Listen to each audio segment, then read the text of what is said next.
How will you serve the world? What do they need that your talent can provide? That's all you have to figure out. As someone who's done what you're about to go and do, I can tell you from experience, the effect you have on others is the most valuable currency there is. Time is rolling away for all of us at the same pace. If you sit, it rolls away, if you sleep, it rolls away, if you do something, it goes away, if you don't do anything, it goes away. You're happy or miserable, it goes away. Time is running out for all of us. So it's only the energy that you can do different things with. If you bring your energies to a certain level of intensity and possibility, what somebody does in 10 years, you may do it in 1 year.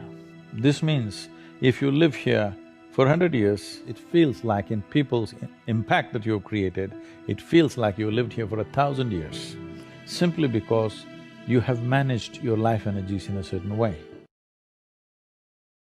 You cannot achieve success without failure. Some of my biggest successes come from some of my biggest failures. Don't be afraid to close your eyes and dream, but then open your eyes and see. For a lot of people, the distance between their dreams and their reality is intimidating, and they get stuck. The only way forward is to decide that you want that dream so bad that you are going to work harder, you're going to get up earlier, you're going to stay later, you're going to push past the people who doubted you and laughed at you and hated on you.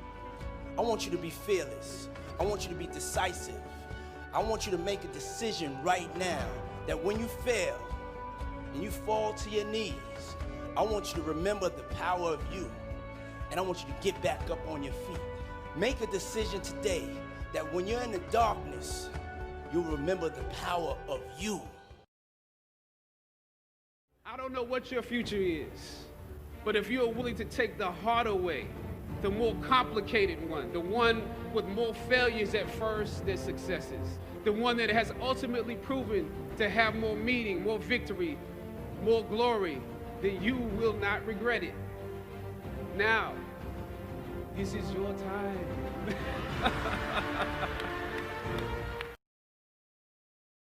If you're about to make a change in your life and you feel uncomfortable, that's the best feeling you can have. Because for the first time in your life, you're making a decision that's going to be best for you and not what somebody told you to do. And that's when all bets are off, man, because you're about to enter some uncharted waters that's going to force you to challenge yourself to be perfect in so many ways. And shooting for perfection is all good. You don't shoot for average, because you're not going to hit all the time. If you shoot for perfection and you hit good or great, then you're winning. Don't ever shoot for average. I just try to get people to understand, don't be average. Well, the first thing I think you need to understand is that these people that you're comparing yourself to, you don't really know very well. What that means is that you see their shiny outside, but you don't see the reality of their life. You know, maybe you're in California, see someone speeding down the road in a convertible Porsche, and you think, oh man, what a lucky bastard. The truth of the matter is that he's thinking about wrapping his expensive sports car around the next cement pillar that he comes close to. You know, you can't tell, and people have hard lives. Even people who are comparatively fortunate have hard lives. And the ideal that you're observing that makes you jealous and resentful is in large part an illusion that's created by your own mind. My father could have been a great comedian, but he didn't believe that that was possible for him. And so he made a conservative choice. Instead, he got a safe job as an accountant. And when I was 12 years old, he was let go from that safe job. And our family had to do whatever we could to survive. I learned many great lessons from my father, not the least of which was that you can fail at what you don't want. So you might as well take a chance on doing what you love. Yeah, one time my mom said, you need to get a job. I said, I already have a job. I'm just not getting paid yet. Actually, I have a career. Real stuff, man. I'm working on my dream. That's my job. If I'm gonna pay attention to my nightmare, I should be able to work on my dream. One of them is gonna take my energy. I would rather give my energy to my dream than my nightmare. We do not practice empathy. What does empathy look like? Here's the lack of empathy. This is normal in our business world. You walk into someone's office, someone walks into our office and says, your numbers have been down for the 3rd quarter in a row. You have to pick up your numbers, otherwise I can't guarantee what the future will look like. How inspired do you think that person is to come to work the next day? Here's what empathy looks like. You walk into someone's office, someone walks into your office and says, your numbers are down for the 3rd quarter in a row. Are you okay? I'm worried about you. What's going on?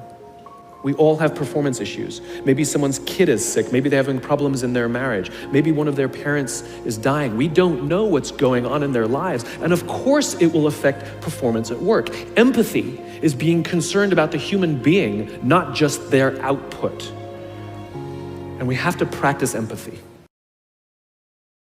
I know there are so many kids out there that feel the way that I did when I was a kid, just awkward and not excelling at one thing in particular and not cool. And skateboarding was my way out of that. And I hope that if not with skateboarding, they find it in something else they do. But I hope that they're not afraid to try something different, because you can't listen to the haters. That's my best advice to anyone.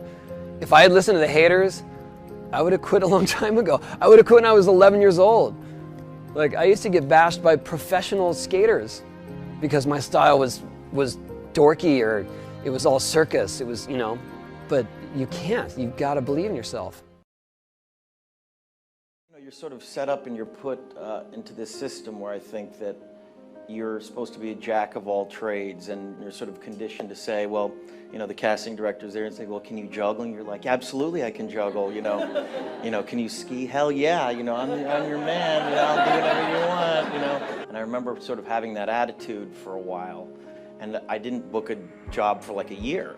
But the truth is, it was that year of like rejection where I finally said to I suppose I took a different attitude towards the audition process. You know, I'm not dependent on this job. This isn't going to define me. I started to sell myself less, prepare more for the roles, and not feel like, you know, my self-worth was dependent on whether I booked the job or not.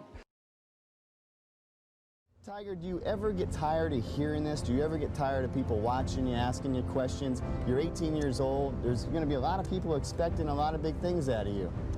Well, that's fine. They can expect all they want, but I've always had this one bonus to my personality.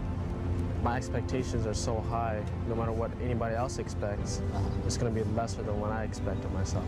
Yeah. So that's a big bonus. And plus, I really don't give a darn what they think. Yeah.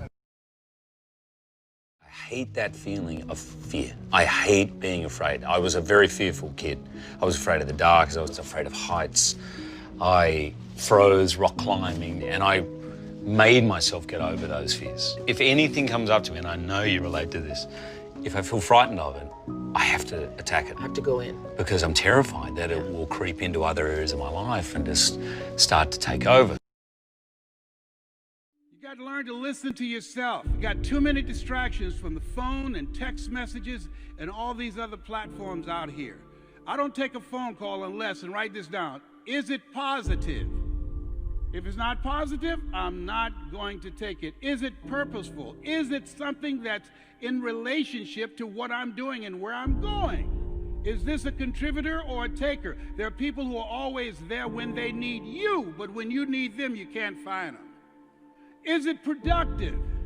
Is this worth my time? At 72, I'm not willing to waste my time talking with somebody, and it's not going to lead to anything. It's not productive. And is it profitable? Can I make some money with this person? You need to know that. Why? Your time is valuable. If you're going to lose something, lose some money. Time, you don't want to lose that. Money, you can recoup that. Time, you can't.